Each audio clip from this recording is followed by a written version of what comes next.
Before we get into the first example, I just want you to list out the problem solving method that we generally use for these problems, no matter how many charges we have. And it's fairly straightforward. The first thing we do, as usual, is list our known information, whatever is provided to us. Then I suggest you draw the individual forces on the charges or on whatever diagram you've drawn. And I'll show you what this looks like in a second. After you've drawn those forces, so you know the direction of everything, then you're going to calculate those forces using Coulomb's law. And I want to make sure you make a note that when you get a positive value using Coulomb's law, it no longer means to the right as it does in most of these cases, or direction per se. It doesn't necessarily mean direction anymore. Positive you can only obtain when both Q's have the same sign. So Q1 and Q2 are both positive, you get a positive answer. Q1 and Q2 are both negative, you'll get a positive answer. So positives repel other positives, negative repel other negatives. So a positive in Coulomb's law just means repulsive. Please make sure you note it does not mean direction. If you do get a negative, the only way that occurs is if Q1 is like positive and Q2 is negative, or vice versa, which therefore means it's attractive because opposite signs attract. So please just understand that you no longer want to use positive and negative to mean left and right per se. We need to think of it in terms of repulsive or attractive respectively.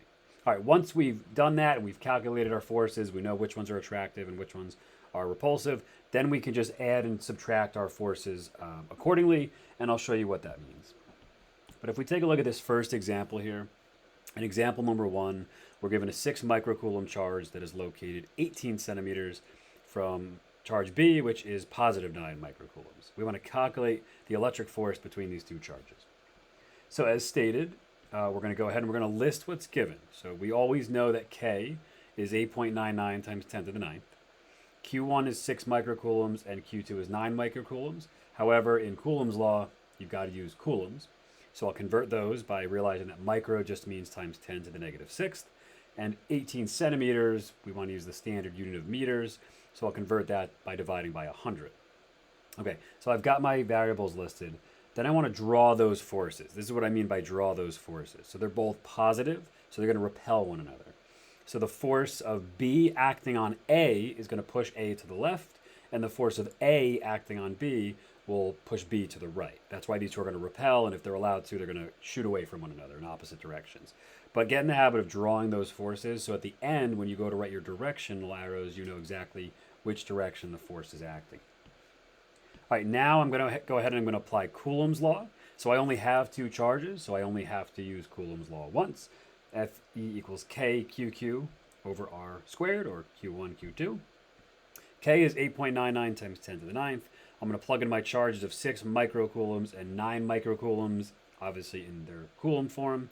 And I'm going to divide that by 0.18 squared. And what I'll find is I get 14.98. And because it's positive, that means repulsive. I'm not going to write a left or a rightward arrow. I'm going to write repulsive. I'm going to note that that's a positive force, know it's repulsive, which then allows me to say the force of A on B is that 14.98. But as I drew up top, that's acting to the right because it's being repelled to the right. The force of B acting on A is 14.98 newtons, but to the left, and that's because they're repelling one another. So that's how you kind of utilize those arrows you've drawn to make sure you have the right direction at the end. Because if we said the answer was positive 14.98, clearly looking at that diagram, they are not both acting in the same direction. So we can no longer use the positive or the negative as direction. We have to use that to determine whether it's an attractive or repulsive force, and then use that information to individually assign directions, which is simplified if you draw your force arrows as we did in step 2 in this problem.